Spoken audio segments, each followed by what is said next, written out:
Hey fella, I wanted to talk to you today about something that has been on my mind for a while. Well, that's a funny thing. So I wanted to talk about mindfulness, and that's been on my mind for a while.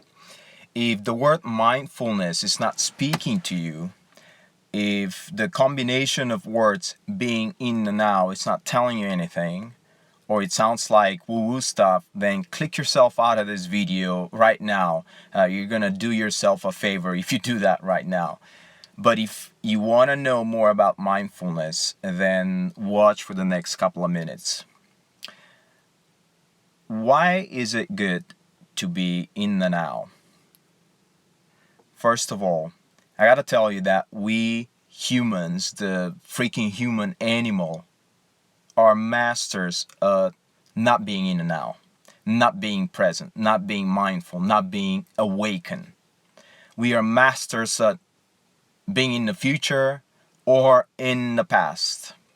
If you've read a book that's called The Power of Now by Eckhart Tolle, there was a sentence. I read this book 7 years ago and I'm now revisiting my notes.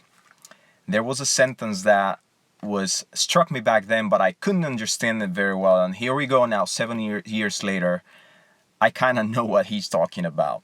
So he says, regret, sadness are caused by too much past. Anxiety and worry are caused by too much future. Now let that sink in for a second. Think about it for a few seconds. It makes a lot of sense, doesn't it? There are so many benefits of being in the now, connecting to your source and experiencing that full oneness, not only with your own body, but also with everything that's around you. So what are the ways?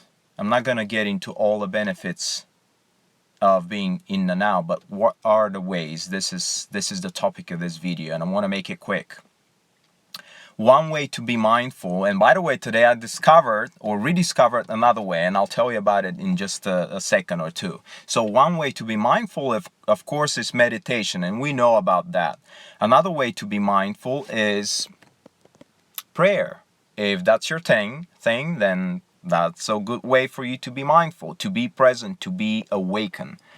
Another good way is walking in nature, and of course, not be carried away, but paying attention to the sounds of Mother Nature, what's going on around you. It's a very good way to be in the now.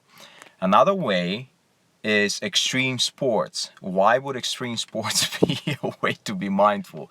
Well, because to me, extreme sports means something that is pretty much life-threatening. So if your life is hanging on a thin thread, on a thin wire, of course you're gonna be present, right? So that's one way. Another way that I reminded myself of, I just left the gym by the way, is lying under a heavy barbell, like bench pressing. Hey, you gotta be mindful there, right? You gotta pay attention what's going on, because you don't want to end up with the heavy barbell on your neck and not have anybody behind you, right? Even if you have somebody behind you, you gotta be present. And I'm sure if you lift weights in the gym, and if lifting barbells is your thing, you've already experienced that, but maybe you haven't given it a thought so far. So here's the thing. It pays to be in the now as often as possible, because you're connected and because that's how ideas come to you. That's how intuition works best. That's how imagination is fired up. That's how you feel alive. So here are the ways that you can do it, and I'm adding one more today: lifting in the gym, and especially with barbells, and especially being under them, whatever that means for you. So that's it for today. It's Easter holiday. If you celebrate Easter, if you're of the Christian persuasion, then happy Easter. If that's not your thing, then just happy, beautiful weekend. I trust that it's beautiful where you are. It is beautiful here in Austin, Texas. That's that. So see you next time. force like always, and love you. Take care. Bye.